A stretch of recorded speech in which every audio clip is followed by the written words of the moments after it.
All right, hello everybody. Ooh, that's very bright. Alexa, right side at 50%. Maybe that's a little better. Anyway, hello. I'm Gordon Firemark, and this is the podcast Lawyer Speaks. It's Thursday afternoon, October 1st, 2020, and I'm glad to be here with you. So stick around. We'll talk about all things podcast law in just a few moments.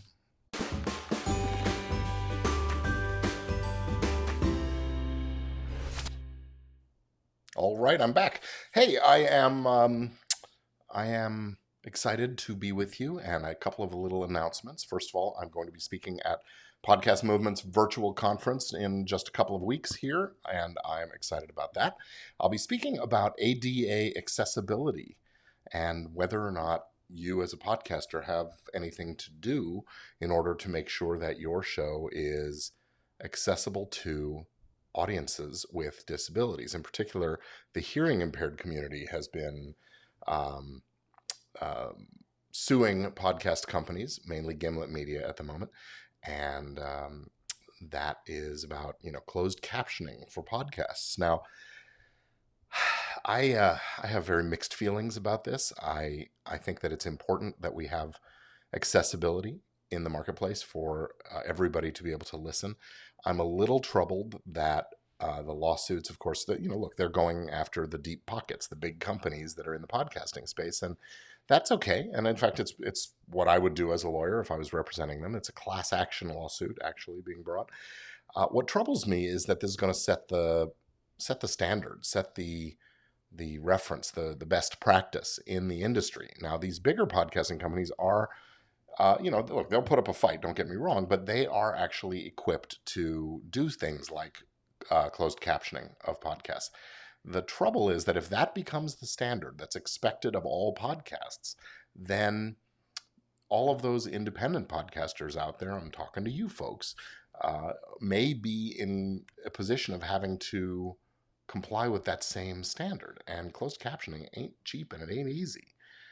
Transcription is a little easier, a little more affordable, and I think it's a reasonable solution. So we as independent podcasters in the community, and I represent folks on the platform side and on the podcast network and business side as well. But I also represent a lot of independents. And if you're an independent podcaster and you are concerned about this, you need to make your voice heard. So organizations like the Podcast Academy are a great possibility of advocating for these issues, but they also have the big folks in there too.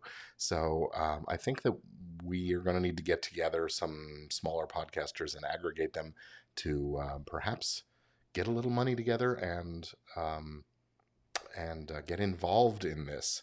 There's a process in legal proceedings called intervention, where parties that are interested in outcomes of lawsuits can sometimes intervene in the case and have their voices heard as well. I'm not sure that's an appropriate thing. I'm not a litigation attorney, so that is something that I only remember from law school, but it is something I want us to explore. And yeah, that's something I think we need to explore and look at whether or not having a voice of the independent podcaster heard makes some sense here and now as these standards are being set. I'm not sure that these standards will be set in the course of this litigation, because there's always the possibility of settlements and things like that. But I think it makes sense to start having these conversations. So that's the kind of thing I'm going to be talking about at Podcast Movement Virtual here in a couple of weeks. I think my talk is October 21st, but I don't remember right off the top of my head. If you're not already scheduled to attend Podcast Movement Virtual, I think this is something you don't want to miss. It's a great, great conference every year when it's live, and I have no doubt it's going to be an amazing virtual conference as well. The organizers really know what they're doing. The folks that they've got speaking really know what they're doing. And it's going to be awesome. So if you're in the larger platform space of podcasting, by the way, having your voice heard now is important too. I just don't want to forget that. So please, everybody, come to my presentation. I think it'll be fun. Next up, what do I want to talk about today? So I'm speaking at that. Oh, I'm also going to be speaking at the Texas Bar Association Entertainment Law Conference coming up in late November. And at that one, I will be presenting a more broad broadly centered, I guess, a broader topic about the current developments in the law related to podcasting. As you know, I'm here every week talking about just those things. This has actually been a fairly quiet, slow week in that arena. So maybe what I'll do is reach behind me and grab some notes, and that's only if I can actually. Oh, they're over here. If I could actually find my notes. I have a little mind map that I've created here. I'm going to be talking about all kinds of great issues. First of all, the usual stuff, the copyrights and trademarks and content related issues. Plagiarism has become a bigger issue in the podcasting space, particularly with some of the true crime reporting shows out there. Um, that have been doing very little research and investigation of their own, but are using news reports and things like that. I'll be talking about the rights of privacy and publicity. In the last year, we had the S-Town case, where what was his name? John McElmore, I believe his name was. His estate was suing the makers of the podcast S-Town, claiming that they had not obtained the proper right to use his name and likeness and elements of his persona in their show. Other cases that came up, excuse me, in the last year is the missing Richard Simmons case, and some questions about the journalistic integrity of the people behind that, as well as the Britney's Graham podcast. So it'd be interesting to talk about that. Scripted content is becoming a bigger and bigger thing in the podcasting space, and I'm sort of excited to bring my world of film and television into the podcasting and vice versa. As much as I love the live unscripted medium, as you can probably tell, I also love the scripted media, and I'm really excited to see those two things combining. And there are a lot of issues around writing and creating in that space that need to be addressed, that are being addressed in the podcasting business, and they're not always following the traditional television and film model, but there's definitely room for some understanding as a result of that. What else? Oh, labor organizing in the podcasting space. In the last few months, we've seen three major podcast companies, actually all of them now owned by Spotify, interestingly. So Spotify seems to be the big player in this space. But we've seen Parcast and Gimlet and The Ringer have all become or are in discussions to unionize with the Writers Guild of America East.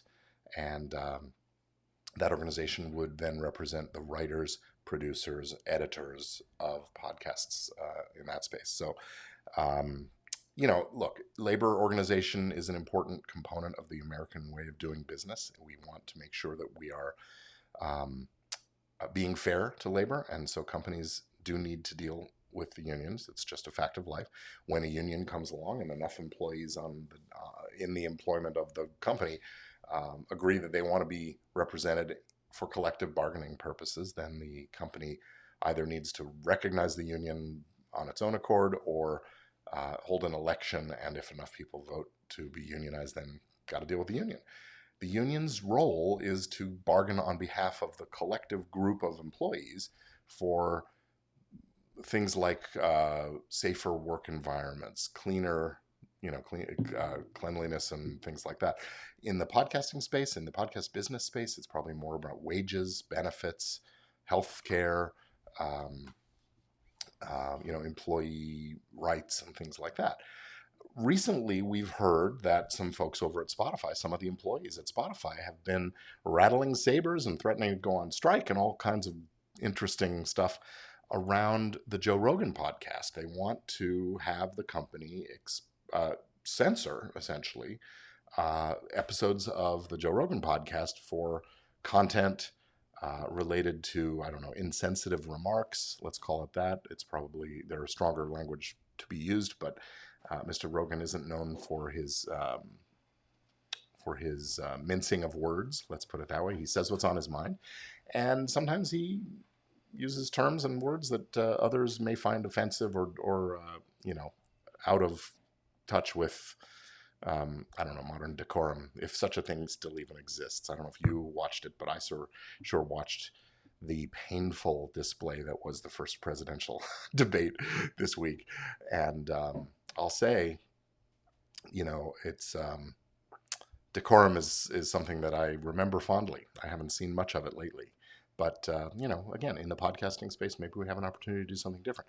Anyway, these employees have been wanting to censor Joe Rogan, and they've been expressing their point of view publicly and loudly and really sort of detracting from the company's interests. And so there's been a lot of discussion in the Facebook groups and on Reddit and so on about whether they should be fired or disciplined, or should they be indulged? And Spotify has to decide how it's going to handle this kind of a situation. Now, there's talk that they may. I saw a headline, I should say. I don't. It's probably just a rumor, but apparently there's talk that they may decide to terminate the deal with Rogan if he's um, embarrassing them and raising these kinds of issues. Although I don't know, they've spent an awful lot of money and they've made a big commitment to Rogan. I think it would be very difficult for them to do that right now. Could they legally? I suspect that their contract gives them an out. There's probably a pretty solid morals clause in his contract. Um, Although I don't know, his lawyers are pretty savvy, so they may have resisted something like that. That's something I'll probably talk about on a future episode. Is what's a morals clause and how does it work, and what do you and how do you negotiate those terms, and when is it triggered, and those kinds of things. Man, interesting topic. Actually, I'm going to write that down. Morals clause. And what else is on my agenda? So we're talking about the organizing, talking about defamation. There have been a few cases involving podcasts. Defamation had an interesting development in the news this week, or last week, I guess it was. On Friday, we got word that a court has ruled in favor of an argument by Fox News. The case involves a libel suit by a woman who had some claims about the president. Tucker Carlson, on his show on Fox News, apparently said some things about her, and she has turned around false statements about her, and she has turned around and sued Tucker Carlson and Fox News. Well, Fox News' lawyers actually went into court last week and said, hey, nobody takes Tucker Carlson seriously. No reasonable person would think that his statements were factual in nature, and therefore they're not defamatory, because in order to be defamation, libel, or slander, the statement itself needs to be factual in nature about a person that causes that person's reputation an injury or harm, and that it wasn't. Now, I think that their better argument was that he was expressing an opinion, or that he was echoing others' opinions, but he was not making a factual statement. In fact, the fact is, they went in and argued, he doesn't tell the truth. Nobody takes him seriously, so you can't. This case for libel can't stand. And the court agreed. So I suspect that might be appealed, and I'm going to keep reporting on it. It's an interesting case, and I'd love to chat with you. I see Jay is here in the chat. I see a few other people have been lurking but not saying anything. Drop a note in the comments so I know you're here and say hello. And let's chat about whatever's on your mind. But in the meantime, I'll keep telling you what I have planned for my talk in Texas next month. There are a number of new challenges facing the podcast industry. The copyright registration system isn't a new challenge, but the cost of representing each episode of a podcast can rise pretty quickly, and it makes it a little hard, a little inaccessible for smaller independent podcasters who just don't necessarily have or have an interest in paying $50 or $60 per episode to register. There are some mechanisms for registering groups of episodes and bundles of 10 and things like that. Hello, Charles. Nice to see you. And I think that the Copyright Office needs to address that and create a mechanism for the registration of these sort of serialized works that can, allow for bundled registration. There's some question about whether a podcast that's streamed over the internet is considered published in the minds of the the minds of the Copyright Office. So we've got interesting questions there. What else? The big players setting the standard for smaller independents, setting the bar kind of high for things like the Americans with Disabilities Act thing I mentioned earlier. Insurance is becoming an increasingly prominent issue. The platforms, if you want to go with have a show on Spotify as an exclusive, or a featured show on Spotify or some of the other platforms, they are now requiring that you have errors and omissions insurance in place. I think it was Spotify. I heard about this recently, and the problem is it's very hard to find carriers that will write an errors omissions policy for a podcast, or any really media errors and omissions, that is any kind of a reasonable premium, given the size of audience and so on, and the size of revenue. The cost of the insurance outweighs the benefit of having yourself on those things. Um, uh, Jamais, I never know how to say your name. If you can give me a phonetic spelling, I'd love to get that right. Um, but sort of curious about that copyright issue. Yeah, registering copyright, basically, the way it works right now, you register each work, and each episode of your podcast is a separate standing work. There is a mechanism for unpublished works to be registered in groups, 10 at a time. So you could do, if you do a weekly podcast, you could do once every 10 weeks, you register all 10 episodes if they're unpublished. And there's a question about whether a podcast is considered published or unpublished.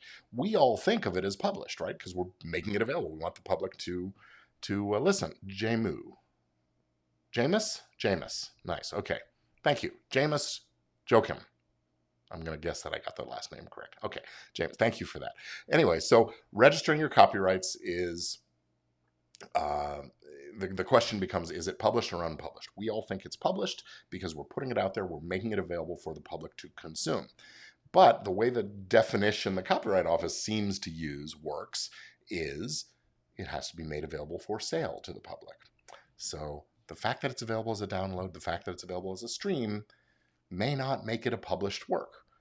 So I've yet to see an application for registration get declined or denied, but I don't see very many of them anyway. Most people do the copyright registrations themselves, and I just haven't had occasion to do enough of them to encounter a problem. But I perceive it as a problem, and a lot of other lawyers seem to do so as well. So, Charles, I'd be interested in knowing what you think about this.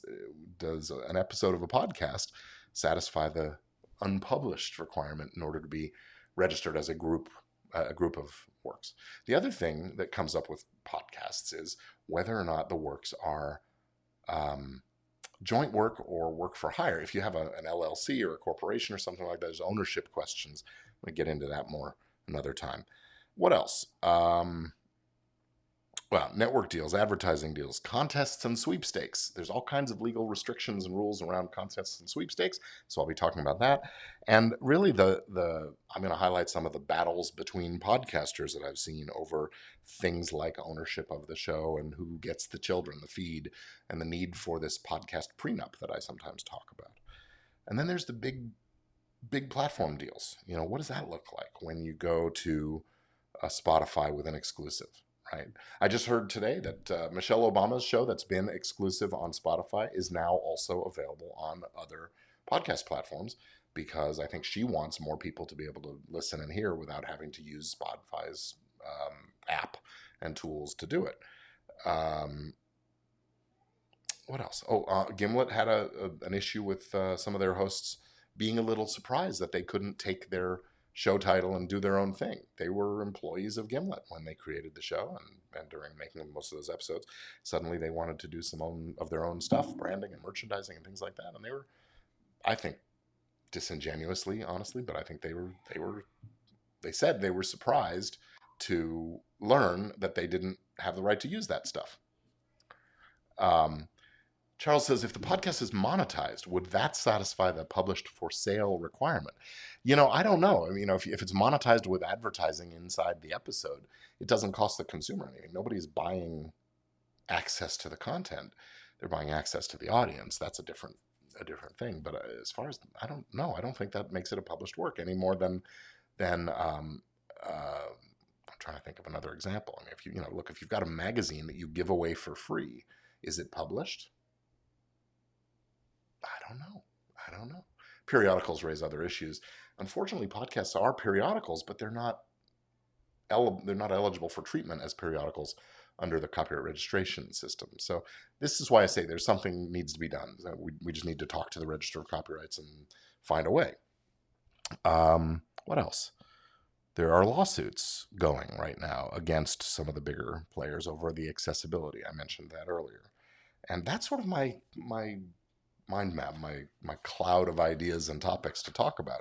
I've actually been working on updating an article that I'll be publishing as part of that Texas CLE. And Charles, I'm glad to hear that you're going to be attending. That's great. That's great. You're participating in that, I guess. Receiving it. Yeah, that's gonna be good. I'm looking forward to it myself. So I always look forward to traveling for these kinds of things, but that's not in the cards this year. So anyway, what else is going on? Anybody have any questions about things going on in the legal aspects of podcasting this week, this month, this year? I'm gonna load up Facebook and just have a quick look at. I had a couple of things that I'd saved. Also, let me see if I have anything in my usual notes. No, Podcast Lawyer Speaks this week is empty. Let's see. What else? Okay, nothing in there.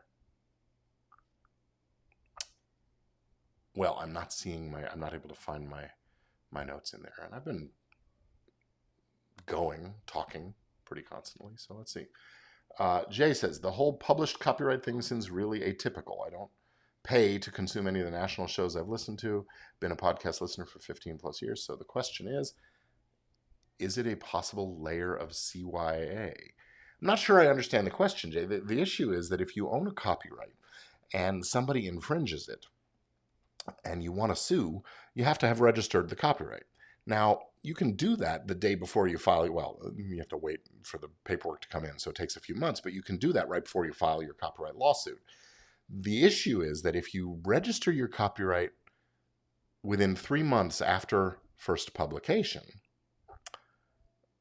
same term defined a little differently. 3 months after that first publication, if you've registered it during that timely window, you are eligible to collect statutory damages, that is without proving how much you've actually lost as a result of the infringement, and you're entitled to recover your attorney's fees if and when you win the lawsuit. So somebody copies the content of your podcast. And by the way, we are seeing this happening. It really is happening.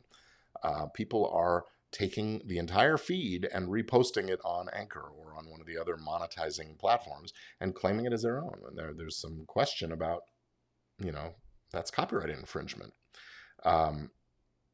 So the definition of it being for sale to technically qualify. I think that I don't think it's about CYA. I think that it's about, sort of an old system. I mean, this system was created in I want to say the early 20th century. The registration system and so on, the Copyright Office is part of the Library of Congress, so a bureaucracy at work as well. It's actually a fairly well-functioning office of the government. Things run pretty smoothly. They've got their systems down, and you submit your thing and you wait and you come back and you got a certificate or not. But no, I think what's going on here is the system was designed and built in a day when the meaning of published meant, you made a book and you put it on the shelves in a store and the store offered to sell it to people. Likewise with magazines and newspapers and things like that. And then as television and radio came about, maybe these definitions got a little out of whack. And now we've got this podcasting thing, which, when is it published? I don't know. Is an episode of television published when it's first broadcast? If it's not something that's for sale? And I've got to go, it's what I have to do for my article, not for my article, but for my presentation, is go look into this kind of question. What do the cases say about when something is published?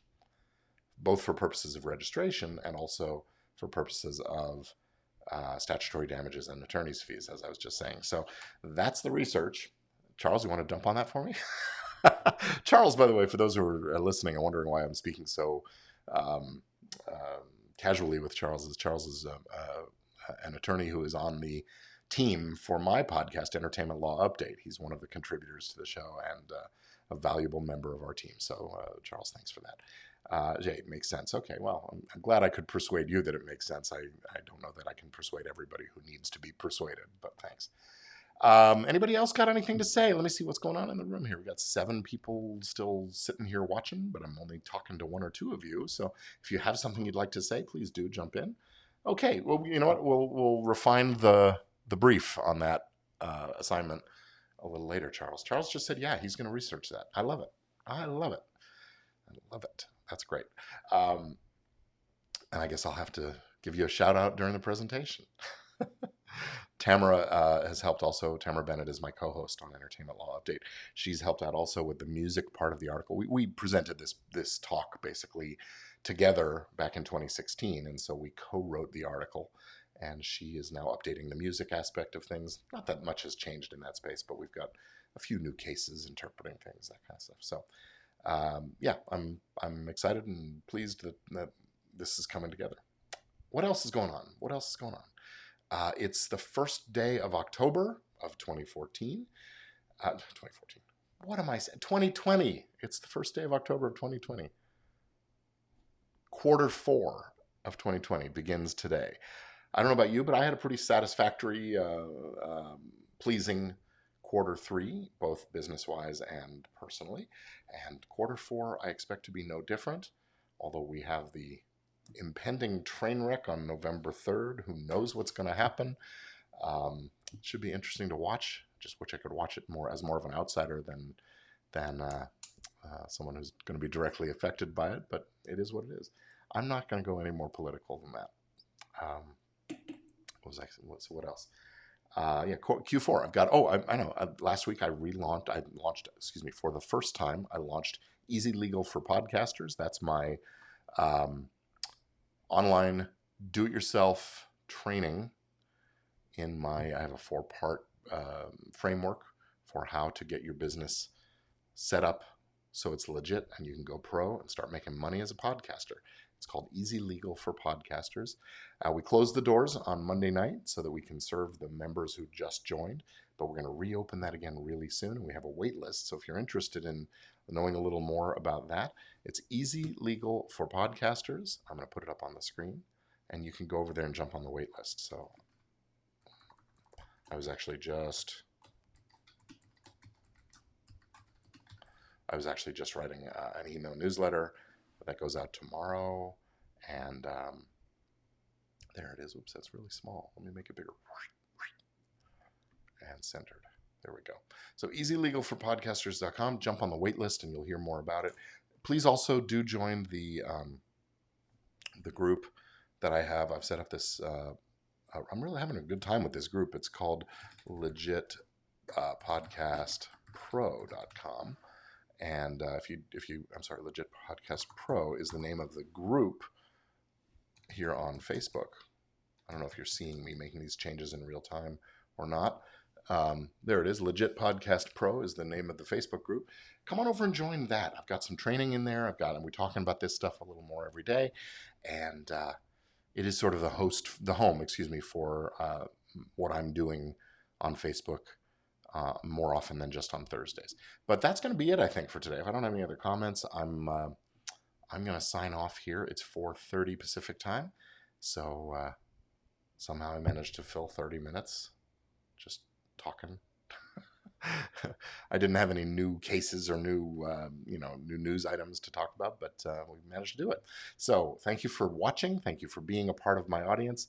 Come on over to Legit Podcast Pro, the group on Facebook. Just search it and join up, and let's get talking more about how you can go pro as a podcaster. That's my goal, is to help as many podcasters as possible. Ideally, I'm setting a number, 10,000 podcasters. I want to learn how to get legit and go pro, because I believe that this medium, this form, is filled with potential, and the independent podcaster is not going away. It is something that we can really grow and make a business out of. If you can build an audience, it doesn't have to be a big audience. Even a small audience can be sufficient to make you a living if you do it right. And that starts with getting your business organized, thinking legit, planning legit, and acting legit. And I have a framework for sharing with you about how to do all those things. So that's it. I'm going to sign off, say goodbye. Thank you for watching, and I'll see you again next Thursday when the podcast lawyer speaks.